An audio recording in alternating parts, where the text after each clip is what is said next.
Microsoft এক্সেলের tips and ট্রিক্সের 2 নম্বর ক্লাসে আপনাকে স্বাগতম।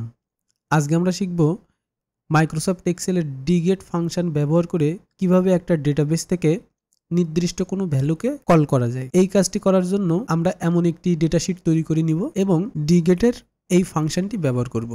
চলুন দেখি কিভাবে এই ফাংশনটি আমরা ব্যবহার করি। আমরা ডিগেট ফাংশনটি যেখানে লিখতে যাচ্ছি সেইখানে ক্লিক করতে হবে এবং ডিগেট ফাংশনটি কল করতে হবে। ডিগেট ফাংশন কল করার পরে প্রথমে আমাদের ক্রাইটেরিয়া ম্যাচিং করতে হবে ডেটাবেজের, অর্থাৎ আমি কোন ডেটাবেজ নিয়ে কাজ করতে চাচ্ছি সেই ডেটাবেজটা আমাকে সম্পূর্ণ সিলেক্ট করতে হবে। আমি যেহেতু এই ডেটাবেজ নিয়ে কাজ করতে চাচ্ছি, আমি এই ডেটাবেজটা সম্পূর্ণ সিলেক্ট করলাম এবং কিবোর্ড থেকে F4 প্রেস করে আমি এই সেল নাম্বারগুলো লক করলাম। তারপর কমা দেওয়ার পরে বলতেছে ফিল্ড ম্যাচিং করতে হবে, অর্থাৎ আমি এই ডেটাবেজের সাথে কোন ফিল্ডটা ম্যাচ করতে চাচ্ছি সেটা আমাকে কল করতে হবে। আমি নেম ফিল্ডটা ম্যাচ করছি, যেজন্য আমি নেমের উপরে ক্লিক করলাম।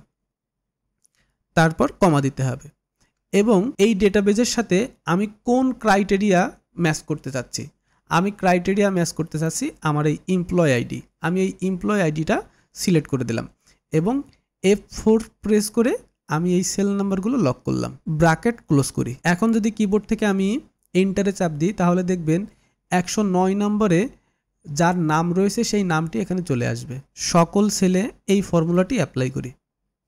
দেখুন, আমরা যখনই সকল সেলে এই ফর্মুলাটি অ্যাপ্লাই করলাম, 109 নম্বরে রহিম মিয়া ছিল। এই যে রহিম মিয়া আমাদের ডিগেট ফাংশনের মাধ্যমে আমরা এখানে কল করতে পারছি। আমি যদি এখান থেকে সিরিয়াল নাম্বার চেঞ্জ করি 113তে রূপা খাতুন ছিল। রূপা খাতুন ডিগেট ফাংশন ব্যবহার করে আমরা এখানে কল করে নিয়ে আসতে পারছি। তো এই সহজ টেকনিক ব্যবহার করে আপনি আপনার যে কোনো ডেটাবেজে নির্দিষ্ট কোনো সিরিয়াল নাম্বারের ভিত্তিতে যে কাউকে কল করতে পারেন।